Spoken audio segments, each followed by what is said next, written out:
નમસ્કાર મિત્રો, Banas farming YouTube ચેનલમાં આપણું હાર્દિક સ્વાગત છે। તો આપણે તમાકુના જે ક્યારા કઈ રીતે બનાવવા ને એની માહિતીનું આપણે જે આગળના એક રીલ્સમાં બતાવેલું શોર્ટ વિડીયોમાં। તો જો મિત્રો, આ ક્યારા બની ગયા છે, પણ કયા ક્યારા કઈ રીતે ને કેટલા માપના બનાવવા એ તમને જણાવવા માગીએ છીએ। તો દીનાજી આપણે માપ લેજો। તો મિત્રો, આ એક દેશી જુગારની રીતે એક આ માપ બનાવેલું છે। જો આટલું એક્ઝેક્ટ માપ છે કે જે દરેક જગ્યાએ આટલી સાઈઝના જે ક્યારા હોય છે, બરાબર। તો અહીંયા એક નિશાન કરવાનું હોય અને એક નિશાન ત્યાં સામેની સાઈડમાં કરે છે કે જેથી કરીને ક્યારા એક માપના રહે અને પાણી પણ એક સરખું ભરાય કે કોઈ પણ ક્યારો પેલી રીતનો રહે નહીં। જો ત્યાં એક નિશાન ત્યાં કરવાનું આવે છે, પછી આ રીતની લીટી બનાવે છે,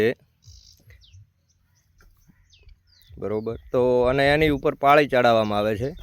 તો આગળ ને પાછળ બંને જગ્યાએ સેમ જ માપ રહે છે અને નાના મોટા ક્યારા બનતા નથી।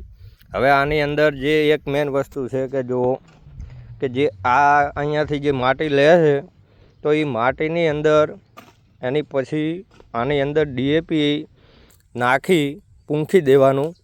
પૂંખીને પછી એની અંદર તમે દતાળી દ્વારા એને અથવા તો પાવડા દ્વારા આ જે છે એ જગ્યા બધી આ રીતની સમતલ કરી દેવાની, આવી રીતની માટી નાખીને, કે જેથી ક્યારા એક સરખા પાવડા દ્વારા કે માટી, હા આ રીતના કે માટી એકદમ એક સરખો ક્યારો બની જાય કે પાણી ભરાય નહીં।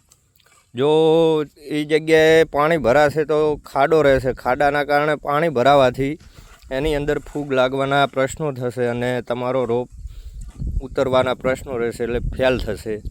તો મિત્રો, આ રીતનું તમે કરી શકો છો અને હજુ આગળ બીજી માહિતી આપીશું તમને।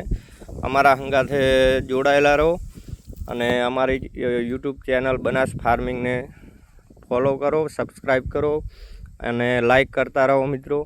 આની અંદર હવે તમાકુનો રોપ કઈ રીતે છાંટવો એ અમે તમને આગલા શોર્ટ્સમાં બતાવશું। જે આ બધું તૈયાર થઈ જાય, આગળના વિડીયોમાં તમને બતાવી દઉં કે જુઓ મિત્રો કે આ 2 વાર કટર મારેલું છે અને કટર મારીને જમીન તૈયાર કરેલી છે। તે તો એની ડીપ ધારો કે એની ખેડ જોઈ શકો છો મિત્રો, આટલી આપણે ખેડ કરેલી છે 4 થી 5 ઇંચની।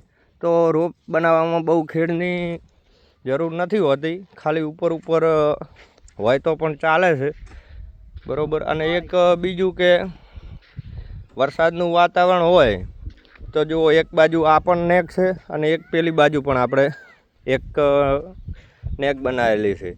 તો ધારો કે કોઈ એવું હોય કે આ બાજુથી નીચાણવાળો વિસ્તાર હોય તો વરસાદ પડે, કે જેમ કે હજુ નવરાત્રિ ઉપર અમે આજે નવરાત્રિનો પહેલો દિવસ છે, તારીખ થઈ છે 22/9 થઈ છે અને અમે આજે તમાકુનું રોપનું વાવેતર કરવાના છીએ।